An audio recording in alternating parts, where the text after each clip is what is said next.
All right, almost to Paladin. First up, we have Sound the Bells. It's an echo card. Give a minion +1/+2. You can place it as many times as you want. This actually has some interesting potential, but it's a really expensive buff card, right? So you want to play this in like Quest Paladin. So you can actually this card can actually single-handedly complete the quest for Paladin, right? You just buff 5 things and then you got Galvadon. This is also interesting because Lynessa is also in Paladin and also in Standard. So if you cast this 5 times, then Lynessa actually gets this 5 times, which is very interesting. And that's reasonable. It's actually a shame that this is a 2 mana card. Yeah, it's a big shame. Shame. Seems like you really need to play like a deck that curves a little bit higher to make use of this, right? This is not a very aggro card. Aggros do not really want this because the rate is really big. It's not good rate, okay? But it's really flexible and late game is really good. So I'm gonna give this 3 stars. I think this has potential. Alright, next up we have Rebuke.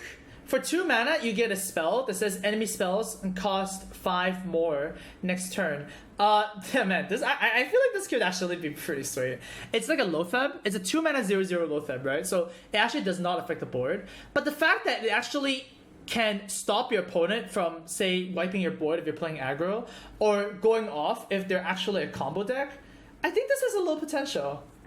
I just don't see this effect being bad. Sure, some people might feel like it's really bad because there's a lot of different card games where this would be a bad effect, right? Where it actually doesn't do anything. Your opponent can just play minions or whatever, right? But in Hearthstone, combo decks are actually very prevalent. So I think Rebuke is actually fine. I think this actually has a lot of potential. I'm gonna give this 3 stars. I don't think it's as good as 4 or 5 because I think 2 Rebukes is too much for most decks. Because if you have this in your starting hand, it's definitely kind of bad. But if you actually draw this and you have a very big board, I feel like this is really good. I'm gonna give this 3 stars. Next up, we have Ghostly Charger. For 5 mana, you get a 3/4 Divine Shield Rush, which means you get an Argent Commander. I don't think Argent Commander is playable in Standard right now, and if you shift the stats around, it's not really that good. Because mainly it can't go face, right? I don't think this Ghostly Charger is good. I think you just want to leave this card for Arena. I think this is an easy 0. Next up, we have Paragon of Light. For 3 mana, you get a 2/5. It has Taunt and Lifesteal if it has 3 or more attack. With Gadget's End rotating out of Standard because all the hand buffs are gone, I don't think this is going to be good. You have to activate this with like a buff card. And sure, you get Lifesteal, which is really good, but Taunt is kind of not really that good, right? So I don't think Paragon of Light is going to be that good. I'm just going to give this 1 star. I think it's reasonable if the aggro gets super aggressive, but I'm not really a big fan of this. Oh god, we have the other secret card, Bellringer Sentry. For 4 mana, you get a 3/4, and it has a battle cry and Death Rattle. Put a secret from your deck into the battlefield. Oh my god, I think Secret Paladin might be back. There is a new secret that Paladin's gonna get that's not that good, but Paladin still have all the old secrets, right? And man, this is a 4 mana 3/4 draw 2 cards. And when you put it that way, it's actually really ridiculous. It doesn't really matter what secrets you're pulling out. You're drawing 2 cards and you're gaining 2 mana. And this is a 4 mana 3/4. I just can't see this being bad. I just really can't see this being bad. So I think this is an easy 5 stars. Like, draw 4 mana 3/4, draw 2, gain 2 armor. I mean, 4 mana 3/4, draw 2, gain 2 mana is ridiculous. So yeah, 5-star card. Next up we have Silver Sword. For 8 mana, you get a 3/4 weapon. That's very expensive, right? Usually this is like Tyrion thing. After your hero attacks, give your minions +1/+1. I don't see this being good. Aggro Paladin don't really want to want this because, well, it gets stuck in your hand. You can't really Divine Favor anymore. Divine Favor is really what makes Aggro Paladin that good. And the text of this is, I mean, it's good, but I just think this is more of an arena card. And 8 mana weapons really need to have a text that doesn't rely on your board. So I think Silver Sword gets a very easy 0 stars. Hidden Wisdom is a 1 mana secret with after your opponent plays 3 cards in a turn, draw 2 cards. Now obviously this one is a little bit more difficult to activate because it does depend on your opponent to play 3 cards. But the fact that this actually can get tutored up with Bellringer Sentry, I actually like this card. Just because it can get tutored up. And draw 2 cards is not anything to scuff at.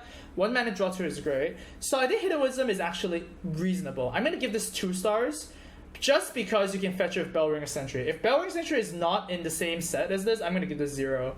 But it is. So, you know, I think it's going to be okay.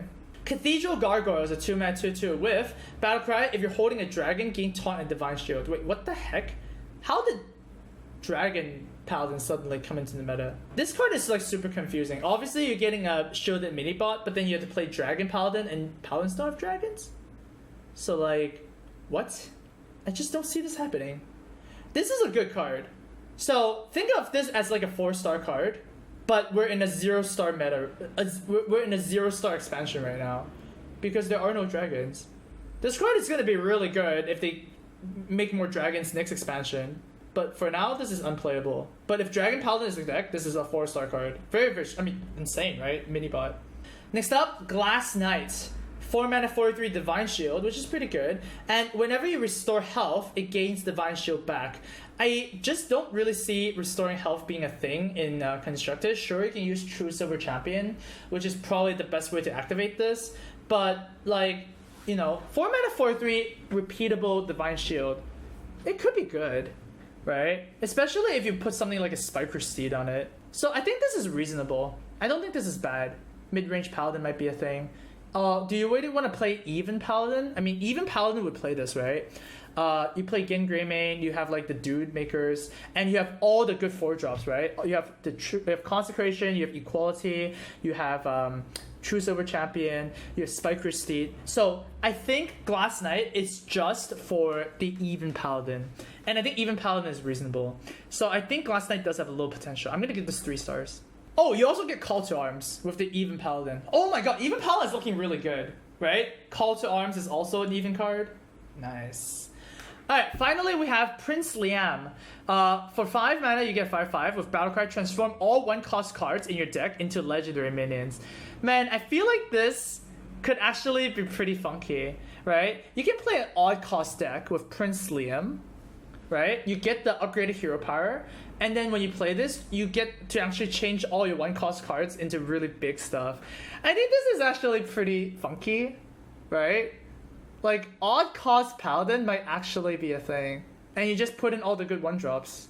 And if you don't draw them early game, you can just make it so that you draw legendaries. I feel like this is kind of interesting. Oh, interestingly enough, it also says 1-cost cards. So it also affects your secrets.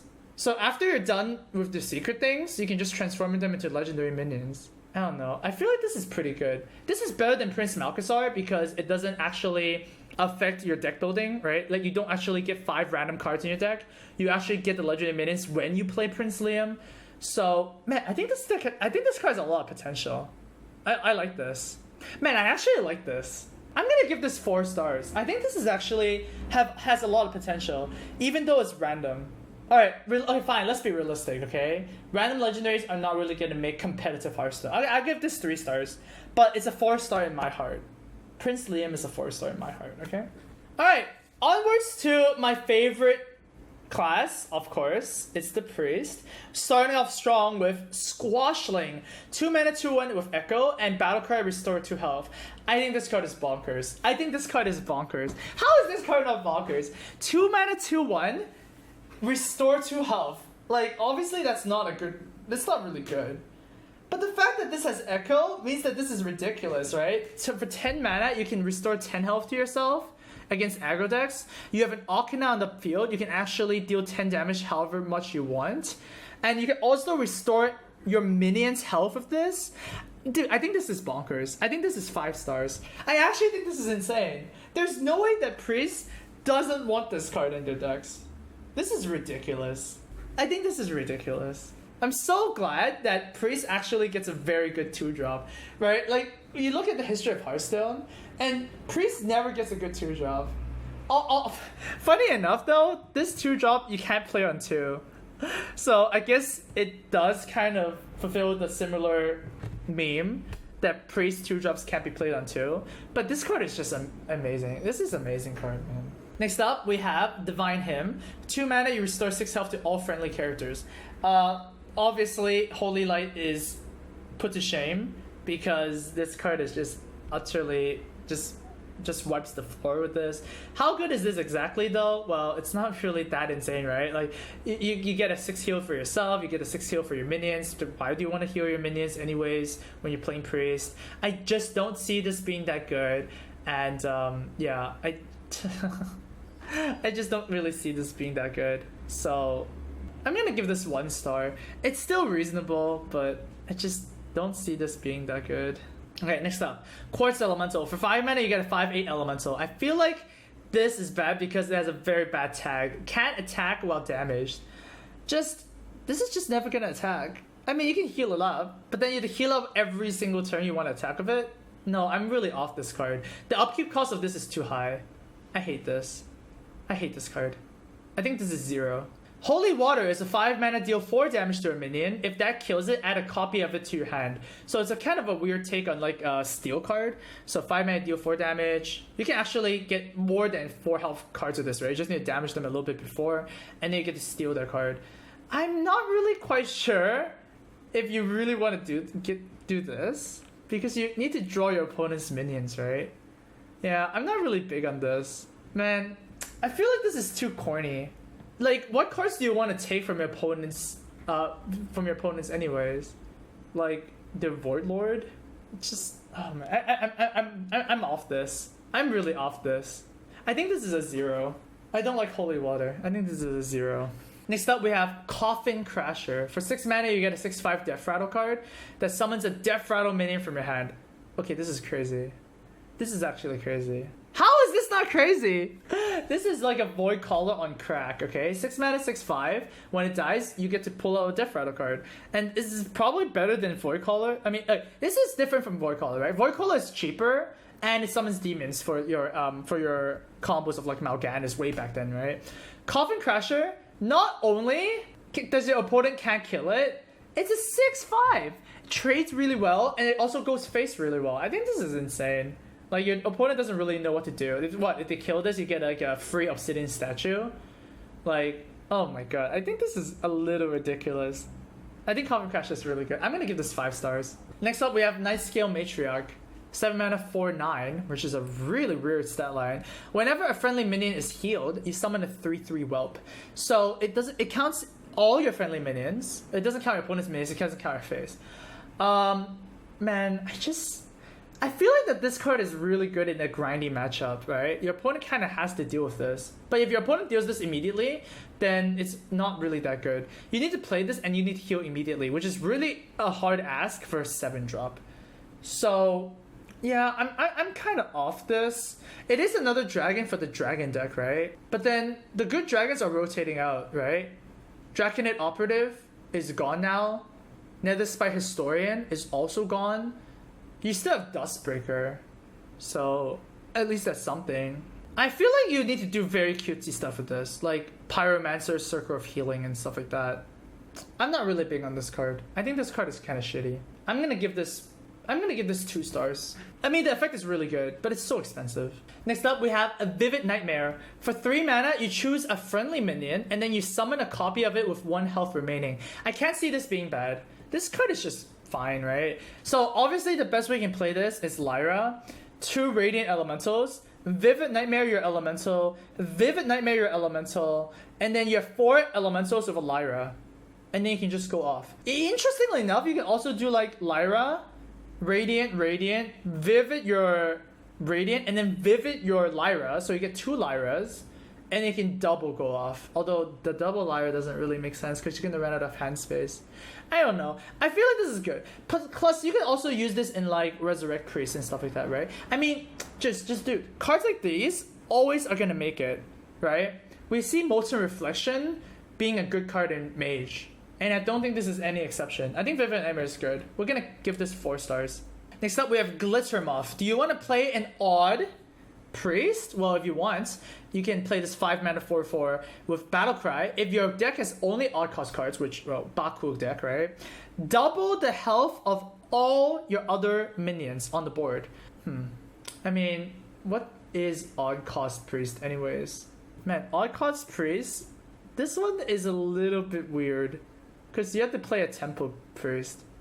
But then you're playing Temple Priest with 1-drops and 3-drops? That's kind of weird.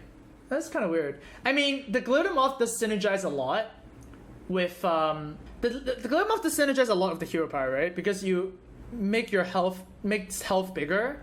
And you have a hero power that heals for 4. But... I'm a little iffy on this. I don't know about this one. I don't know about this one. I'm gonna give this a 1 star. I don't think this is a... I don't think Odd Priest is really what you want to do. I think it's odd. Alright!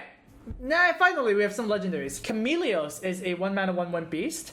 That says, each time this is in your hand, transform it into your card your opponent is holding. Okay, so this is the same thing as like Molten Blade and Shifted Zeros. It's the same kind of cycle, right?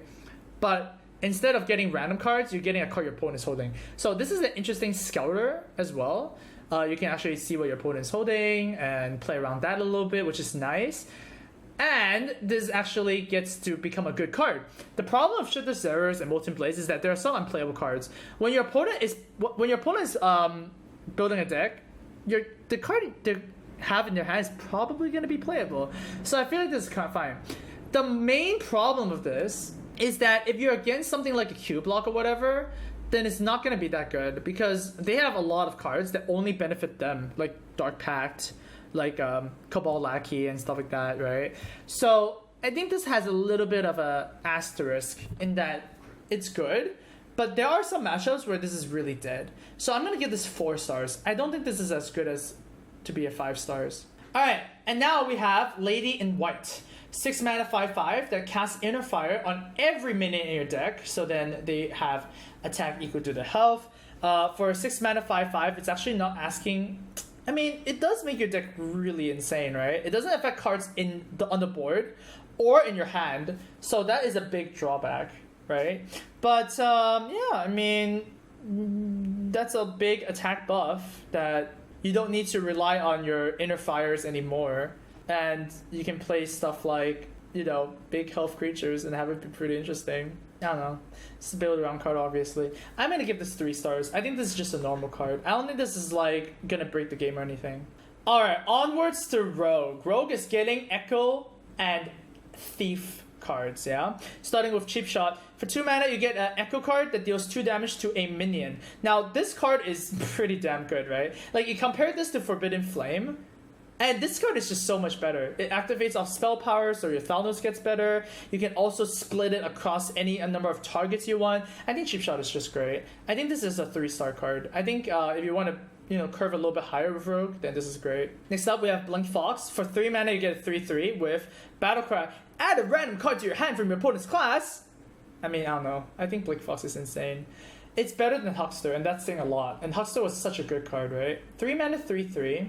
Draw a card. Draw a random class card from your opponent's hand.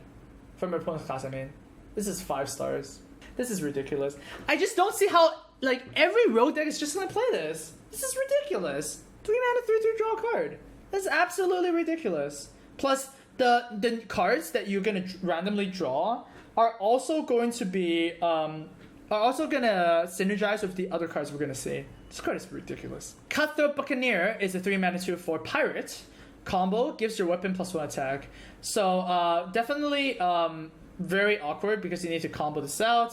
It does give your weapon +1 attack, so you know, maybe you put this on like a King's Bane, or you can put this on the new Lifesteal weapon and have it be really good. So yeah, it does have a low potential, but it's a 2/4. I mean, it's not really amazing or anything. Just like an extra deadly poison that's not as good, I guess. So whatever, 1 star. Pickpocket is a 2 mana Echo that adds a random card to your hand from your opponent's class. So you basically burgle. Now, this one's also kind of interesting because it's very flexible, right? You can play this on turn 2 if you have nothing else to do. You can play this on turn 4 or whatever. In turn 10 is actually the most interesting for this, right? You can play this until you get a good card, and you can stop and just play that card.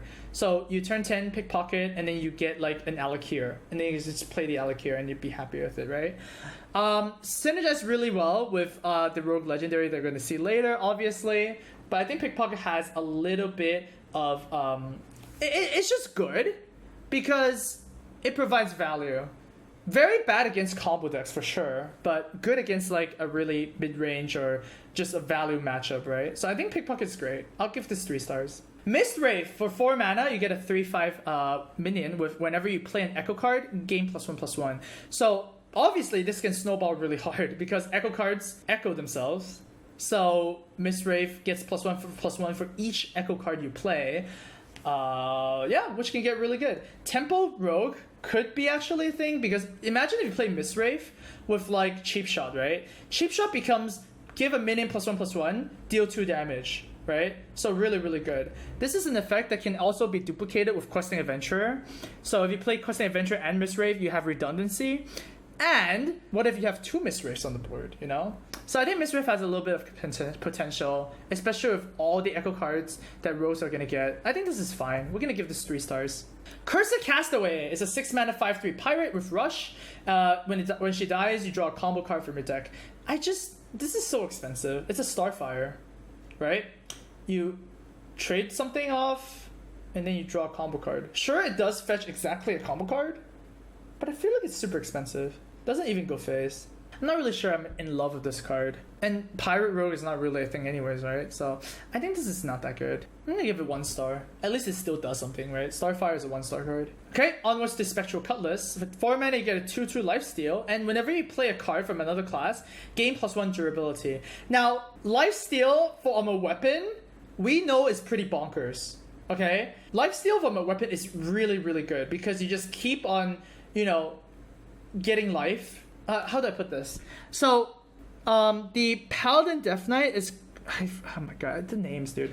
Paladin Death Knight equips a 4/3 lifesteal weapon, right? And we know when you play the Death Knight, you actually stabilize really, really well, right? Especially in OTK Paladin. For Special Cutlass, there's a few things that this card actually does fix that makes it stronger. First, the text is actually really good, right? If you're playing Thief Rogue, you're gonna keep on stealing cards, so this never goes away. And you're playing a class with deadly poison, right? So imagine this being like a 4 attack, 6 attack, or even 7 attack weapon, right? And you just keep on playing their cards, and you just keep on getting a Gore Howl. So I feel like this has a lot of potential. Like lifesteal on this weapon is really sick. It really depends on if Thief Rogue is gonna be a good archetype, but I'm not rating the Thief archetype right now, right? I'm rating this card by itself. So I think Spectral Cutlass is actually very sick. I'm gonna give this 3 stars. I think this is pretty good. Next up, we have Wanted. For 4 mana, you get a deal 3 damage to a minion spell, and if that kills it, you add a coin to your hand. So expensive. What the heck is this doing? Like, I get it, you get a coin so you can go off like Gas and Auctioneer and whatnot, but it's such an expensive effect. For 4 mana, you deal 3 damage. Okay, sure, you can say that, oh, I'm only playing 3 mana because I'm getting 1 back. 3 mana deal 3 damage is also very expensive. I'm not a big fan of this. But then honestly, I don't really play Miracle Rogue either. I just don't see this being good. I'm gonna give this 1 star. I don't think this is good. Alright, onwards to the legendaries. We have Face Collector for 3. You get a 2/2 Echo card, so you can play as many 2/2s as you want. But the battle card says add a random legendary minion to your hand. Well, it does say random legendary, right? So you can actually get other class legendaries, which also helps with your other class cards synergy, which is interesting. I think Face Collector is the pure value card. I think it's gonna be found in Thief Rogue. Definitely not as strong as people think because, you know, it's a 3 mana 2/2 draw card, right? Doesn't really help on tempo. It does have a lot of value, but, you know, it's more of on the level of Pickpocket, right? Where you just basically draw more cards. I think this is okay. I don't think this is bonkers. So I'm gonna give this 3 stars. Honestly, you could actually have a big argument to saying whether Face Collector is better or Pickpocket is better. Because Pickpocket guarantees a card from your opponent's class.